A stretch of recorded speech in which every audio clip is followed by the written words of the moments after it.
O cadenas de WhatsApp que decían: atención, el uso temprano de hidroxicloroquina reduce las condiciones en pacientes de COVID-19, ¿no? Pero ahorita te lo mandaba tu tía, tu prima, y te decían: estimado estudiante de medicina. Creo que ahí eres estudiante todavía. Todavía. Futuro estudiante de medicina. ¿Qué estará pasando acerca de esto? Tú que quieres estudiar medicina, algo debes saber, ¿no? O si acá hay algún alumno que por ese tiempo ya está estudiando, pues le decían, o en mi caso, ¿no?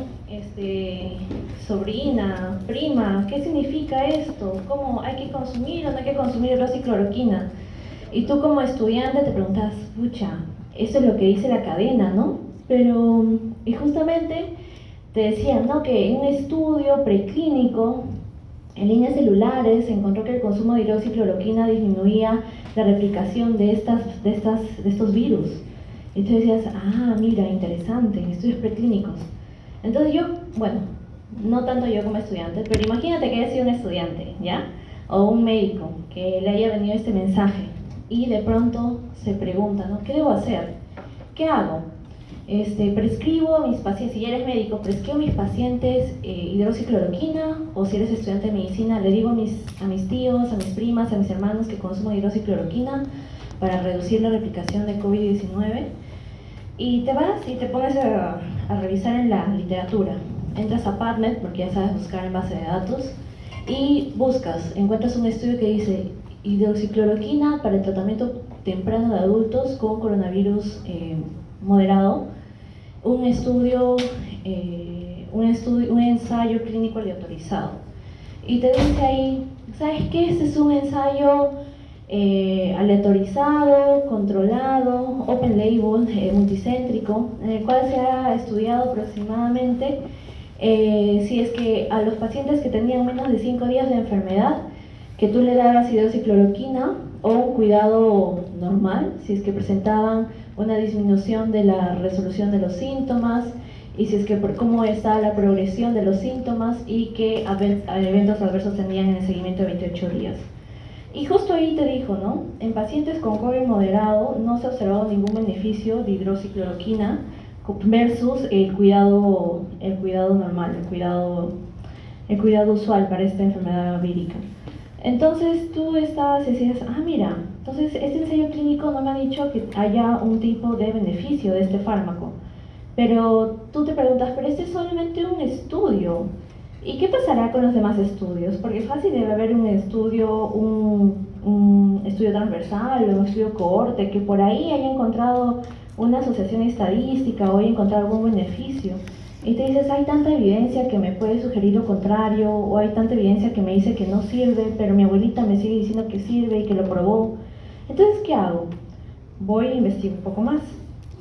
Entonces, y si veo los resultados sintetizados de muchos estudios, un estudio que me haga ver el análisis final, el resultado final, después de haber analizado un montón de estudios, no solamente un ensayo clínico aleatorizado, sino 3, 5, 7, y quizás no solamente ensayos clínicos aleatorizados, sino quizás cohortes o estudios caso-controles que también me pueden ayudar a determinar la veracidad de la evidencia. Es ahí donde tú, como estudiante de medicina o como médico, vas y encuentras este estudio. Eficacia de la cloroquina, mejor dicho, vas y decides buscar una revisión sistemática, porque tú has aprendido en lectura crítica que las revisiones sistemáticas sintetizan estudios y te dan resultados un poco más exactos, porque evalúan toda la evidencia disponible. Entonces dices: voy a buscar una revisión sistemática. Y encuentres esta revisión sistemática: la eficacia de la cloroquina o hidroxicloroquina en pacientes con COVID-19, una revisión sistemática y metaanálisis. Y tú dices: interesante, han hecho metaanálisis, han hecho un análisis estadístico de toda la evidencia disponible. Entonces ves más o menos los objetivos, ¿no? Y te dice: vemos que hay resultados contradictorios del uso de cloroquina o hidroxicloroquina en la mejora de síntomas moderados de COVID-19, por ejemplo. Nuestro objetivo fue evaluar sistemáticamente el efecto de estos dos fármacos con o sin acitromicina en la evolución de los pacientes con COVID-19. ¿Cuántos estudios se han evaluado acá? No solamente un ensayo clínico, sino se han evaluado 7 ensayos clínicos aleatorizados, 14 estudios de cohorte, y en el cual se evaluó aproximadamente no 10, no 15, no 100, sino se evaluaba 20.979 pacientes, o sea, una gran población, ¿verdad? Entonces, te mencionaban ello, y al final, después de todo el análisis, llegaron a unas conclusiones, y te dicen, la evidencia de certeza moderada sugiere que la hidroxicloroquina con o sin acitromicina carece de eficacia para reducir la mortalidad a corto plazo en pacientes hospitalizados con COVID-19 o en riesgos de hospitalización en pacientes ambulatorios con esta enfermedad. Entonces tú te pones a pensar y dices, oh, mira, este estudio, una revisión sistemática que me ha evaluado 13 ensayos clínicos actualizados, me han evaluado 14 estudios de cohorte y he evaluado aproximadamente 20.000 pacientes, me está diciendo de que con una evidencia moderada, este consumo de estas pastillas no tiene un efecto beneficioso, no se encontró un efecto en sí para la mejora de síntomas de esta enfermedad. Y tú podrías ya decir con un grado más de certeza y con mayor evidencia que ciertamente el consumo de esta pastilla no mejora los síntomas o no ayuda a la remisión de síntomas de esta enfermedad. Entonces, ahí ya con mayor certeza vas y le dices a tu abuelita, ¿no? Que le dices, voy a consumir hidroxicloroquina. Y le dices, no, abuelita, se ha encontrado una última revisión sistemática que te ha evaluado 13 ECAs y 17 cohortes y se evaluó 20.000 personas y me dice que no encuentran un resultado beneficioso, por así decirlo, para el consumo de esta pastilla para la mejoría de síntomas. Y tú ya le puedes decir con mayor certeza a tu abuelita o a tu paciente, ¿ya?, que no deberían consumir este medicamento, ¿ya? Entonces, has visto que esta revisión sistemática hace una síntesis de todo lo encontrado o toda la evidencia disponible, ¿ya?, a nivel mundial. Entonces, ¿qué es una revisión sistemática? Entonces, de acuerdo a lo que estábamos diciendo, una revisión sistemática pues es una síntesis de evidencia con métodos explícitos y reproducibles. Es una síntesis, ¿por qué? Porque vas a ver un montón de estudios y vas a tratar de encontrar un ponderado global o una medida de asociación que refleje todos los resultados de esos estudios. ¿Por qué es métodos explícitos? Porque acá, dado que estamos dando una recomendación con un alto nivel de evidencia, tenemos que ser lo más transparentes posibles para evitar de que haya algún tipo de sesgo en este estudio que pueda alterar los resultados que tú vayas a encontrar. Son reproducibles porque prácticamente estas revisiones sistemáticas tienen parámetros y tienen formas de realizarse, de tal forma que ustedes pueden hacer una revisión sistemática, todos podemos hacer una revisión sistemática y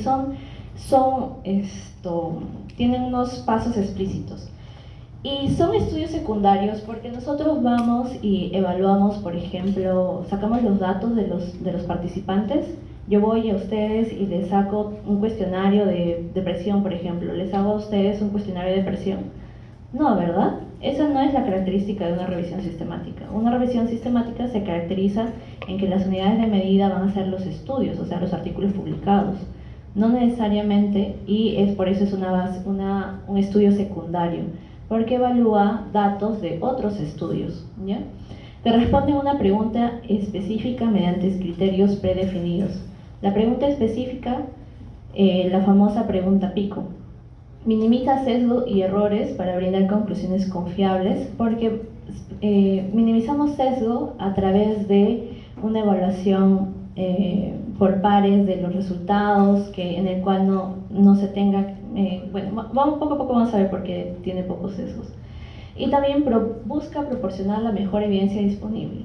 Por eso, ¿te acuerdas en tu pirámide de la evidencia? ¿Sabías tú que las revisiones sistemáticas estaban en el primer lugar, ¿no? Era como que el nivel de evidencia más alto que tú podrías encontrar.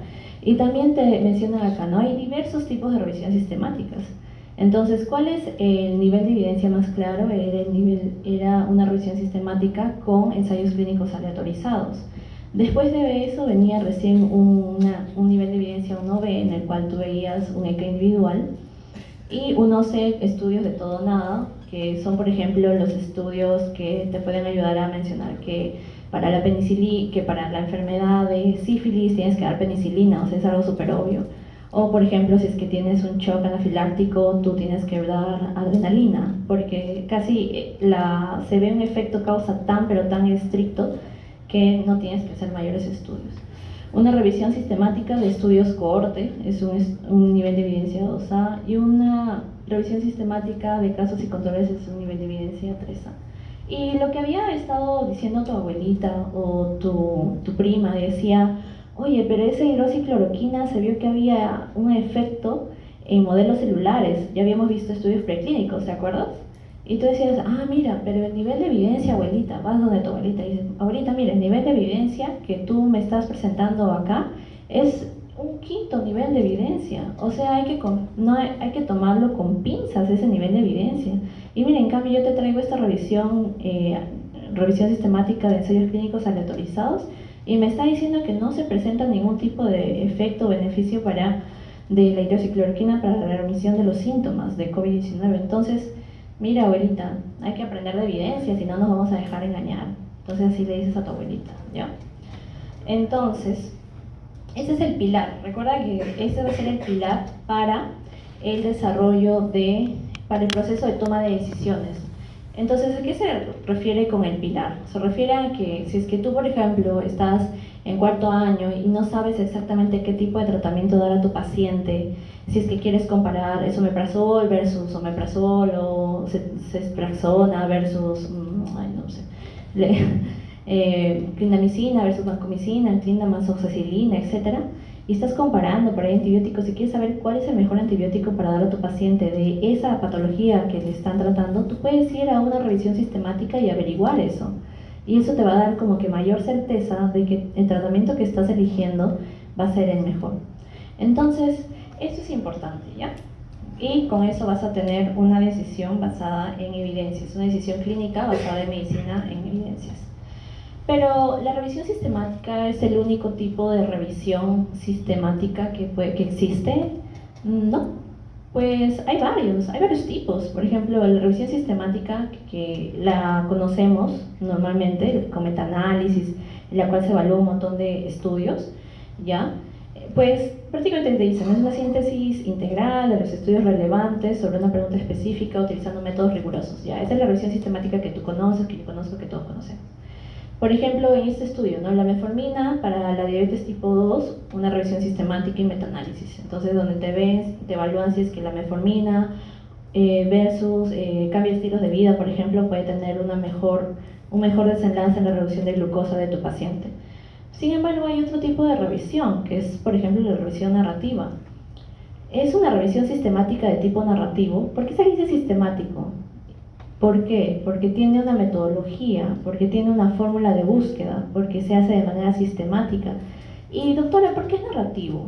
¿Por qué? Porque te está contando, o sea, te está tratando de describir cómo está la situación de la enfermedad, en donde te describe, por ejemplo, diagnóstico, tratamiento, pronóstico. No te está haciendo algún análisis, simplemente está recopilando toda la evidencia actual posible y te está brindando con ello las últimas evidencias de forma narrativa de ese tema en específico. Es por ello que ahí tú ves un estudio, dice, nuevas propuestas de la clasificación de diabetes, revisión narrativa, en donde que, por ejemplo, en ese estudio te va a comparar las clasificaciones de diabetes previas que existían y cómo se presta la necesidad para desarrollar unos nuevos criterios de definición de diabetes. Entonces te está narrando, no te está analizando. Se ha hecho una búsqueda sistemática, sí, pero es más que todo una narración de la patología que quieres escribir o del tema que quieres escribir. Luego está la revisión de alcance, en donde los famosos scoping reviews, ¿ya? Estos estudios te ayudan más que todo a identificar las necesidades de futuras investigaciones. Se hacen cuando, por ejemplo, no puedes metaanalizar los resultados de tu estudio, y lo mejor sería que vayas a brindar un scoping review en el cual detalles específicamente cada uno de los estudios y veas qué se necesita estudiar para un futuro. Por ejemplo, el rol de la obesidad en los niños en una presentación temprana de diabetes tipo 2, un scoping review, en donde, por ejemplo, te dirán, ¿no? En Latinoamérica se ve que hay menos riesgo de obesidad en niños, sin embargo en Norteamérica ha aumentado, etc. Y te va a especificar cada una de las evidencias disponibles a nivel mundial clasificándola de acuerdo quizás a continente, a años, a nivel socioeconómico, pero no te va a dar un análisis, pero sí te va a decir, ¿sabes qué? De todo lo que hemos encontrado, hemos visto que se necesita más estudios en este campo o en este tema en específico. Entonces un scoping review te va a ayudar a determinar justamente las necesidades de futuras investigaciones. Y también me dirás, ¿y qué más? Y doctora, ¿puede haber algún tipo de estudio que me evalúe las revisiones sistemáticas? Claro, doctor, te diré, ¿no? Para eso están las umbrella reviews. Y las umbrella reviews son justamente las revisiones de revisiones. Es decir, centrada en un problema o una condición. Cuando te hablamos de revisiones, te dimensionamos de que la unidad de análisis de estos umbrella reviews van a ser justamente las revisiones sistemáticas, en el cual te pueden presentar un desenlace, dos desenlaces, etcétera, pero te va a hacer un análisis de solamente revisiones sistemáticas. O sea, de la síntesis, eso sería una síntesis de la síntesis, por así decirlo, ¿ya? Por ejemplo, este estudio, ¿no? Que te dice diabetes tipo 2 y cáncer, un umbrella review de estudios, de metaanálisis de estudios observacionales. Y ahí te menciona el diseño. Este umbrella review de la evidencia de estudios observacionales, de metaanálisis de estudios observacionales de diabetes tipo 2 en el riesgo de desarrollo de cáncer o muerte, ¿ya? Entonces, hay distintos tipos de estudios de revisiones sistemáticas en sí. Entonces, pero nosotros nos vamos a enfocar netamente en las revisiones sistemáticas y metaanálisis, ¿ya? Entonces, doctora, ¿por qué cree que me va a servir esta revisión sistemática? O sea, ya me ayuda para quizás comparar algún tipo de medicamento con otro medicamento y encontrar si ciertamente cuál es el mejor medicamento para el tratamiento de mi paciente. Me puede ayudar para determinar cuál es el mejor método diagnóstico de esta patología, pero eso va a ser solamente para mí, doctora, o sea, para mí como médico, ¿no? ¿En qué ayuda a la salud pública? ¿En qué ayudará, no? Te preguntas. Pero ¿te acuerdas que hicimos una clase de guías de práctica clínica?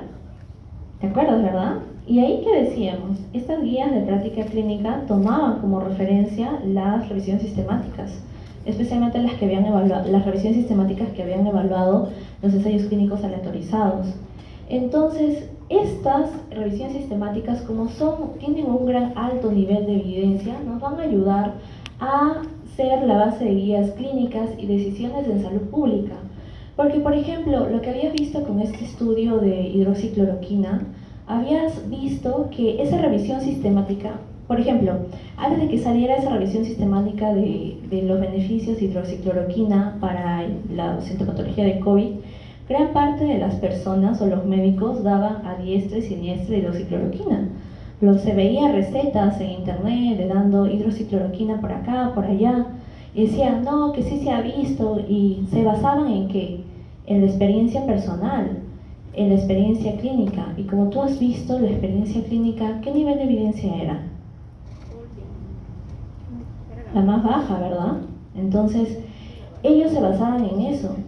Y gran parte de lo que uno puede pensar también llega a los gobiernos, porque el gobierno también estaba preocupado y decía, ¿eso servirá? ¿La hidroxicloroquina servirá? Y es ahí donde se comenzaron a desarrollar revisiones sistemáticas, y fue ahí donde ya dentro de las guías de práctica clínica de COVID-19 se llegó a poner, no se ha encontrado ningún efecto para la remisión de los síntomas de COVID-19 en las revisiones sistemáticas que te evalúan hidroxicloroquina y los síntomas de COVID-19. Entonces, las guías de práctica clínica a nivel mundial tuvieron que poner eso en su guía de práctica clínica, y nos ayudó a determinar una decisión de salud pública. Y la guía de salud también puso eso. Y también hablábamos de la ivermectina, ¿no? Y también decíamos, otra vez se hizo una revisión sistemática y se encontró que no presentaba alguna mejora de síntomas de esta enfermedad de COVID-19. Y también se puso eso en las guías de práctica clínica. También lo que se hizo fue alarmar a la población y decir, ¿sabe qué, señor, señora? No vaya a consumir esos medicamentos. Porque ¿qué además había pasado en ese tiempo?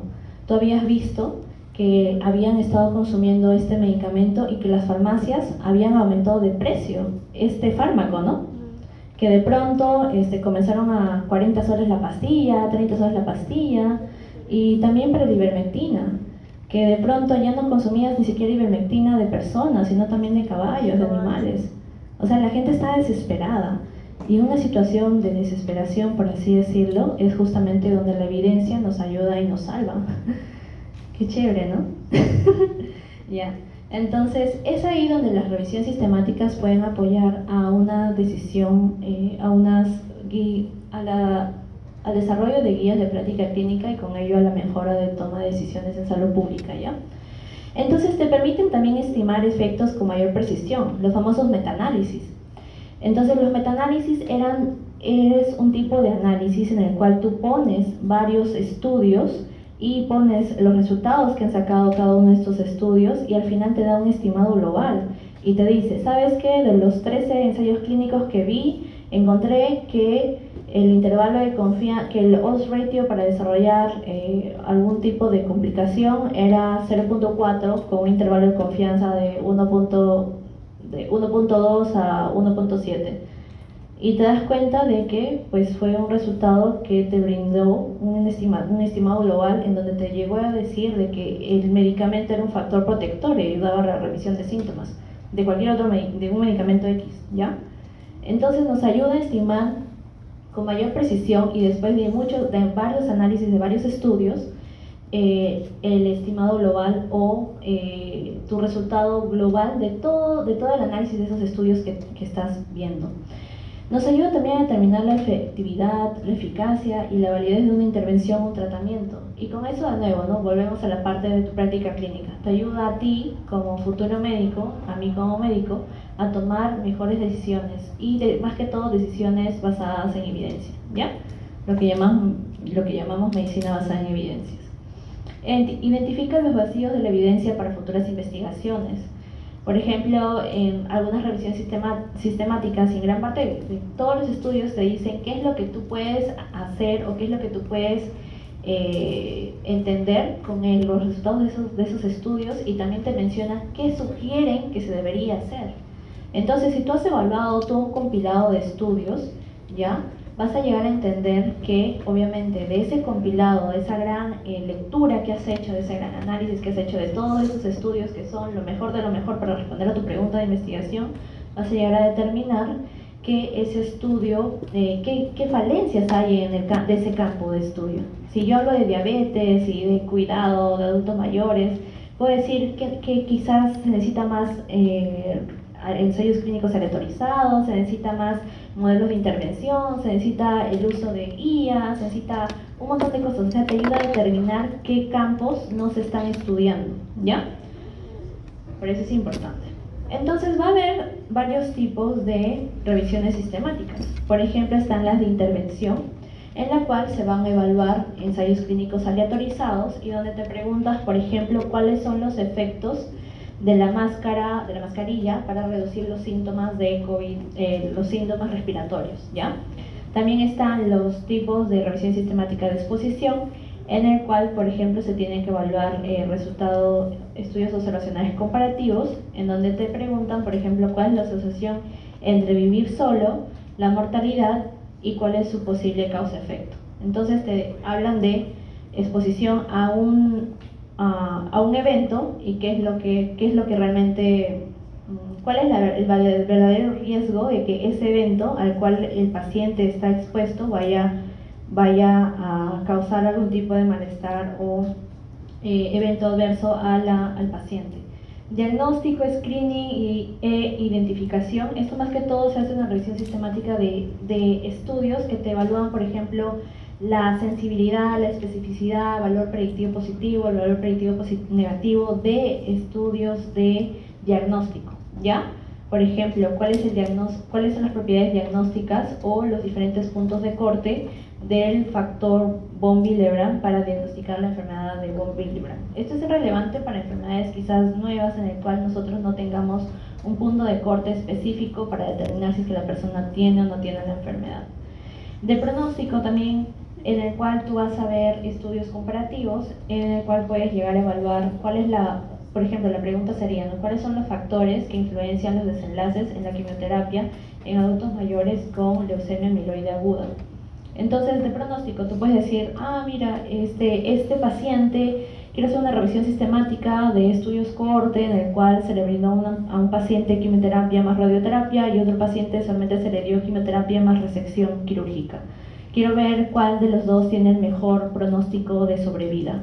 Entonces evalúas una revisión sistemática de estudios cohorte probablemente. Y también los estudios de incidencia-prevalencia, en el cual tú ves cuál es la prevalencia de depresión o ansiedad y alteraciones del sueño en pacientes con COVID-19. Ahí te dice case series, pero tú puedes sacar esos datos de estudios tipo transversal o también de estudios cohorte. Entonces puedes sacar la incidencia o prevalencia de esos dos tipos de estudio, ¿ya? Porque en un estudio transversal obviamente ahí te da la prevalencia y un estudio cohorte también te puede dar prevalencia e incidencia, porque en el estudio cohorte, en la primera medida, ahí te da la prevalencia, y ya cuando conforme vas haciendo el seguimiento y las demás mediciones del evento, ahí ya te está dando la incidencia, ¿ya? Entonces chequea eso. A ver. Pasos, entonces tú ya sabes para qué es importante la revisión sistemática. Entonces ya doctora, ya entiendo, esto me va a ayudar a tomar mejores decisiones para mi quehacer como médico, me va a ayudar también a tomar mejores decisiones para la salud pública, importa para los estados, importa para los sistemas de salud, etcétera. Ya, pero doctora, ¿y cómo lo hago? ¿Cómo hago una revisión sistemática, doctora? No sé cómo hacer, la verdad. O sea, yo he escuchado que es un poco pesado. Ya. Entonces, vamos a empezar con los pasos, ¿ya? En primera instancia, se recomienda que la revisión sistemática sea hecha como mínimo por tres personas, tres investigadores, ¿ya? Porque,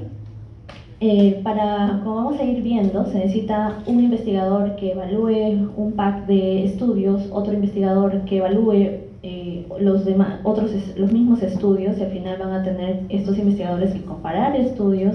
Y si es que tienen alguna duda, tiene que haber un tercer investigador que les ayude a discernir si tal estudio debe ser incluido o no incluido, por ejemplo, dentro de tu evaluación de la revisión sistemática. Y también de la misma forma se hace lo mismo para la extracción de los resultados. Entonces, como mínimo, tiene que ser 3 personas, ¿ya? Número 2. Y doctora, ¿por qué hago una revisión sistemática? O sea, la verdad no, usted me está explicando, ¿no? Pero no entiendo por qué hay esa necesidad. Bueno, yo te digo, mira, estimado alumno, una revisión sistemática se hace pues cuando en primera instancia tú quieres comparar algunos medicamentos, quieres comparar, por ejemplo, lo que hemos visto, ¿no? Las formas, el mejor estudio diagnóstico para tal patología, quieres comparar, por ejemplo, ¿qué más hemos visto? La incidencia, la prevalencia, quieres comparar quizás qué fármaco tiene menor costo, y quieres saber el estimado global, o sea, quieres saber qué te dice toda la evidencia de esa pregunta de investigación. Ya, doctora, pero también tienes que tener otras consideraciones, te digo, porque imagínate, Pedro, si es que tú tienes una revisión sistemática que está evaluando la misma pregunta de investigación que tú estás haciendo, y ese estudio salió en el 2024, por ejemplo.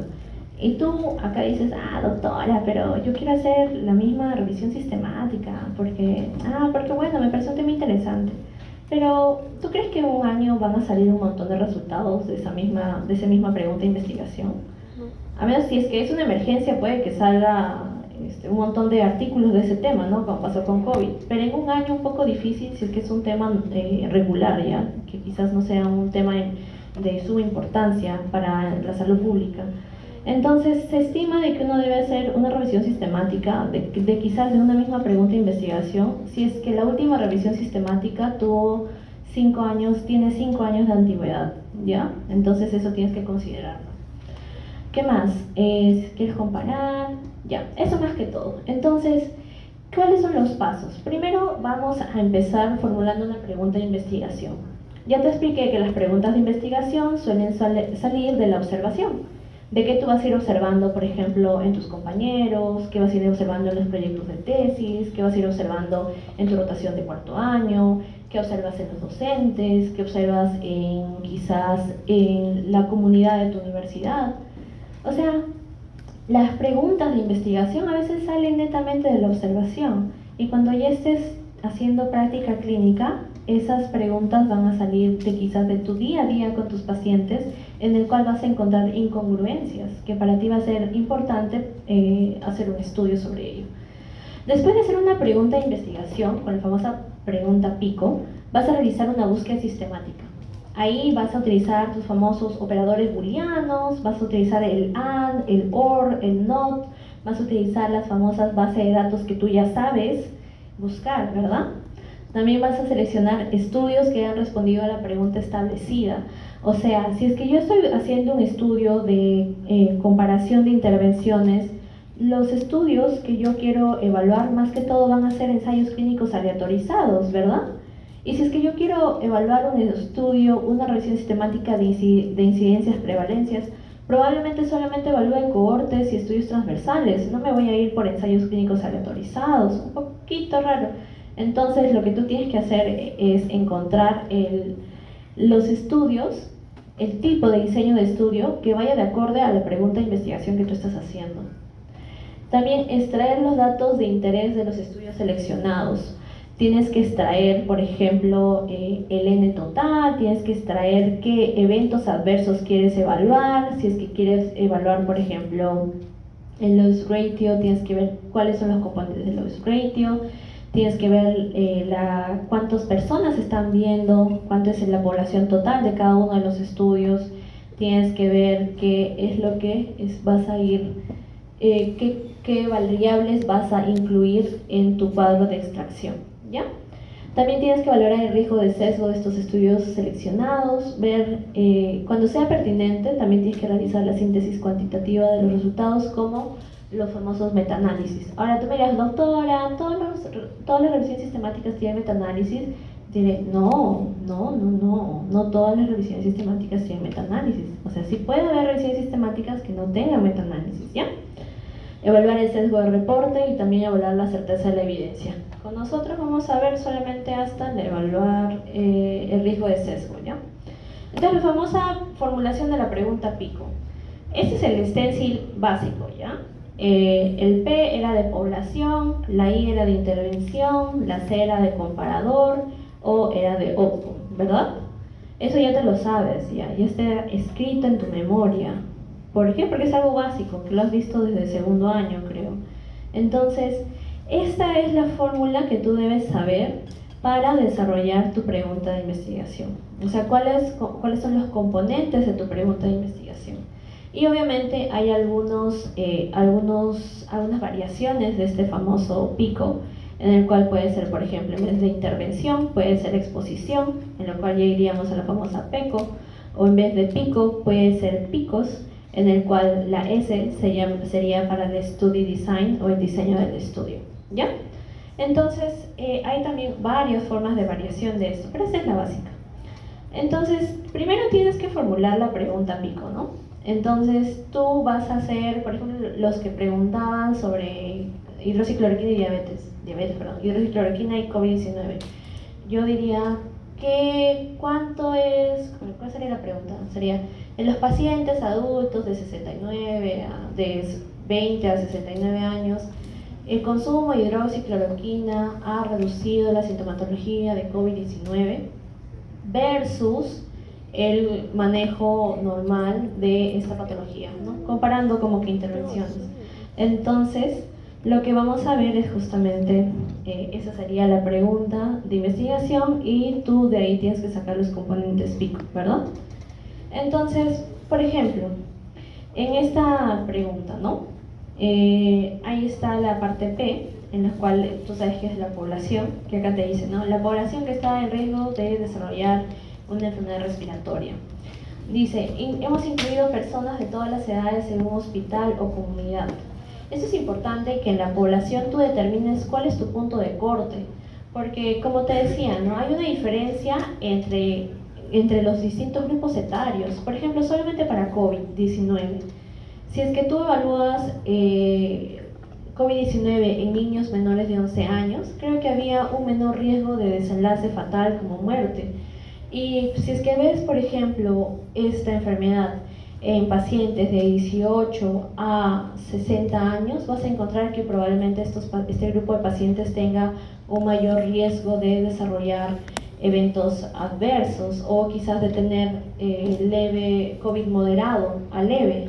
Pero si tú ves esta enfermedad en un grupo de adultos mayores, o sea, de más de 60 o 65 años, tú vas a ver ahí recién que tenían estos pacientes un mayor riesgo de desarrollar un evento adverso o mayor riesgo de admisión en UCI.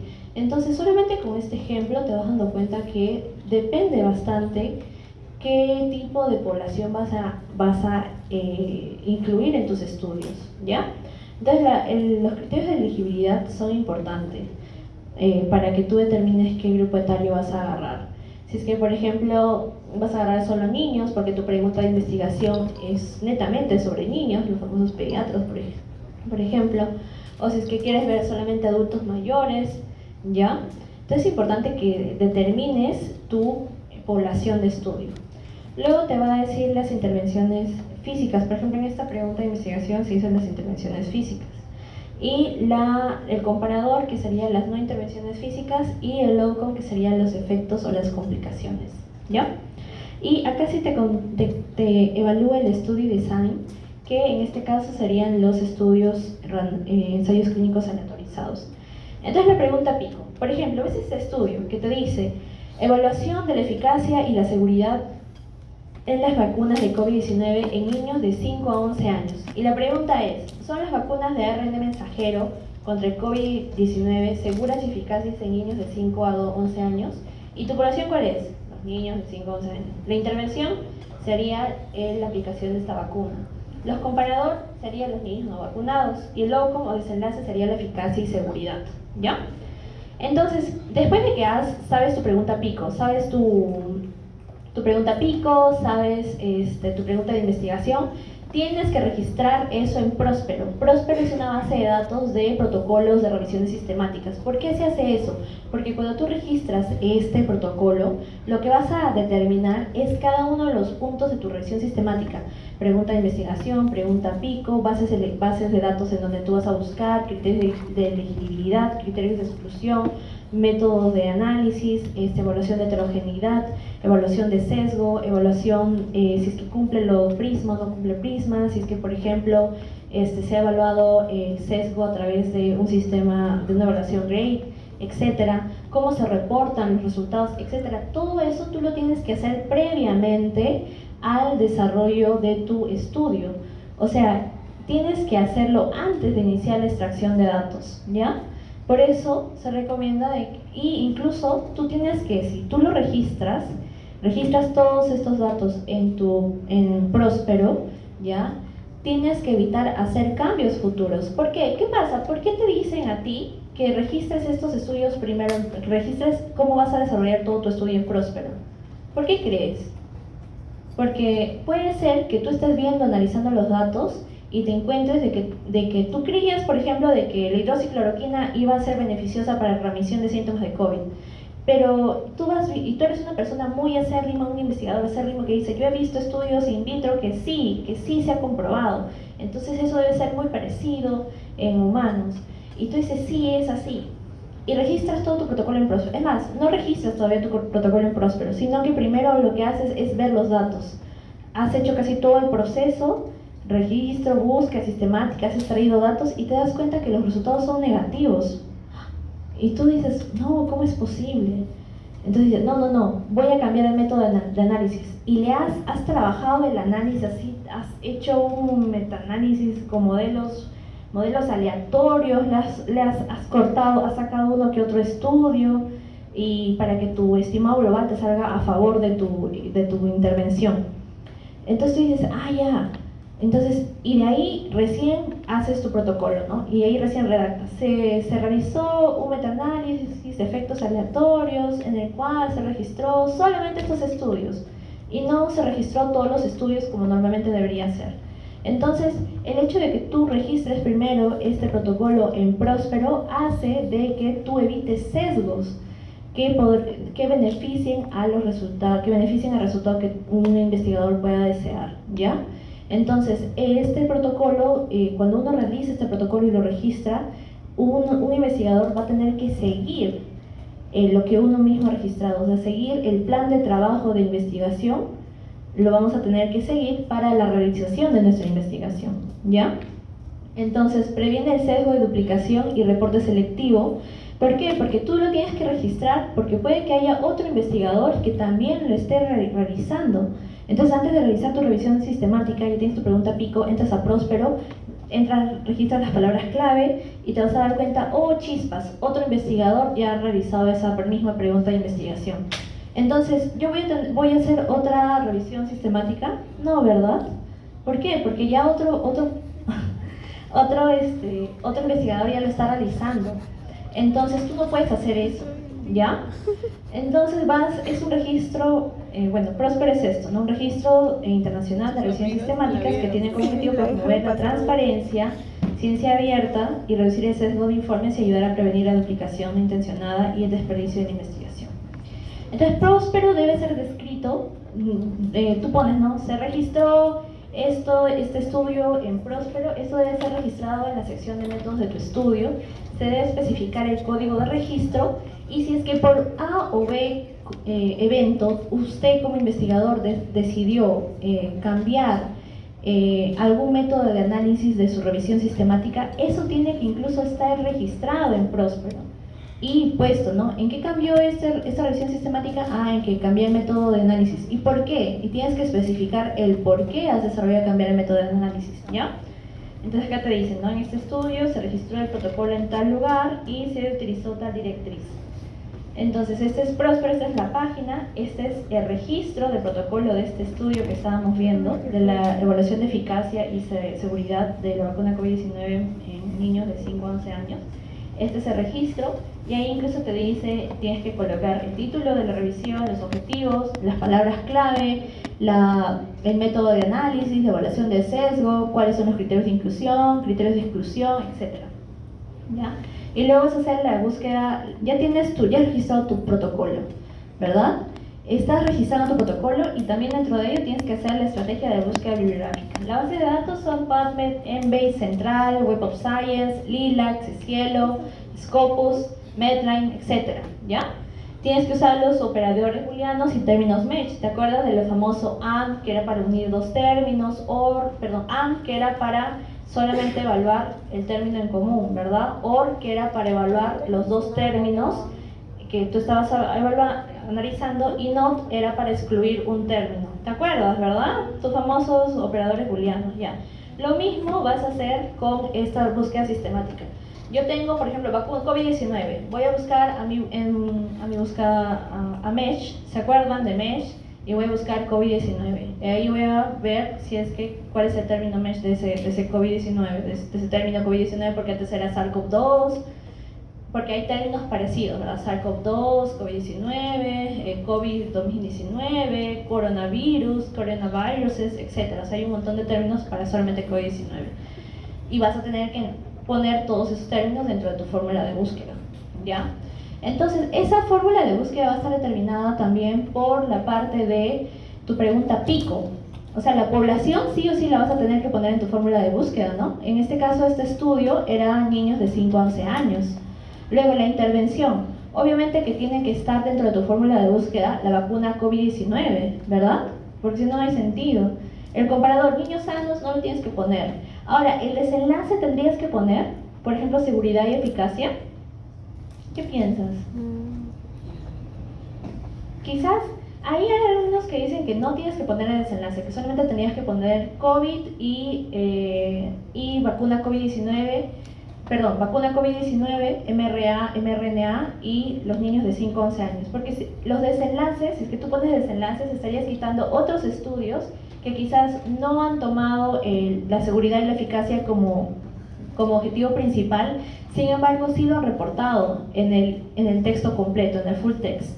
Entonces, si es que tú solamente colocas en tu búsqueda, en tu fórmula de búsqueda, por ejemplo, el outcome o el desenlace, lo que vas a hacer es quitarte algunos estudios que sí han evaluado esas variables que tú quieres, pero que no lo han puesto como resultado principal, sino que está como resultado terciario, cuaternario, etcétera, pero que igual están relacionados pero que, o sea, presentan ese resultado.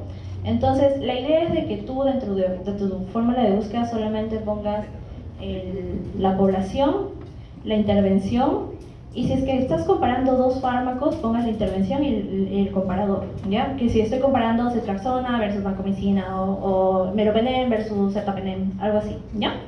Entonces, esas son las estrategias de búsqueda. Nosotros acá en Latinoamérica tendríamos que usar lilas. Dime.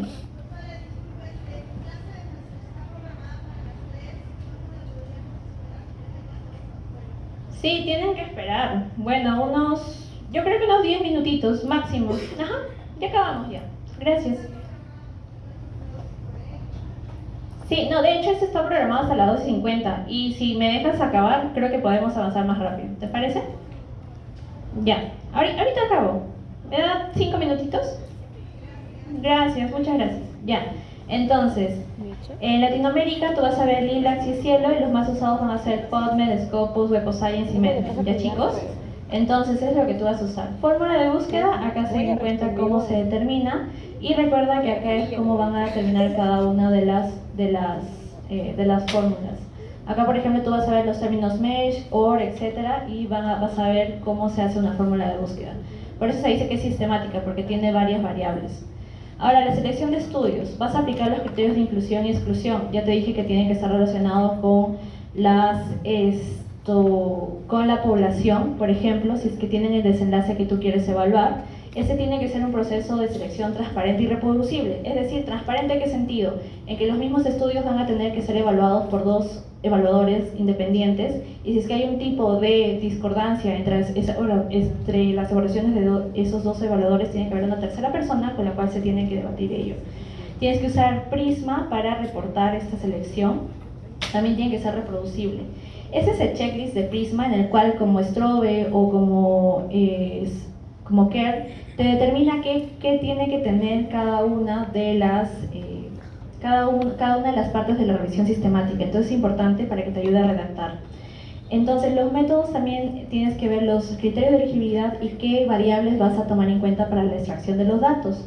Recuerda que cuando tú tienes, por ejemplo, llegas a evaluar en tu primera evaluación 139 estudios, de ahí poco a poco se van a ir excluyendo, y cuando al final vas a ir de 139 estudios evaluados a 17 estudios, en este caso que se vieron 15 estudios observacionales y 2 estudios de ensayos clínicos aleatorizados. De la misma forma, cuando tú veas cada uno de esos estudios, que en este caso fueron 17, tienes que hacer una evaluación de riesgo de sesgo. Por ejemplo, donde tienes que evaluar esta herramienta Cochrane que se llama ROB2, en el cual te evalúan 5 dominios. Y se va a reportar como un semáforo, ¿ya? Amarillo, rojo, verde. ¿Cuáles son los dominios? Estos: aleatorización, desviaciones de las intervenciones planificadas, pérdida de datos, medición de resultados y selección de resultados reportados. Entonces vas a evaluar cada uno de estos estudios y puedes determinarlo así, de manera como un semáforo: verde, rojo, amarillo, y vas a llegar a determinar que, por ejemplo, este estudio de acá, que tiene más cantidad de elementos rojos, probablemente tiene mayor riesgo de sesgo, en comparación de este estudio, el primer estudio, que tiene más elementos verdes, tiene un menor riesgo de sesgo, y por lo tanto podrías tomar con mayor consideración los resultados de ese estudio, para la inclusión de este estudio en el metaanálisis, ¿ya? Eso sería todo. Muchas gracias. Disculpe, doctora, por tomar tiempo.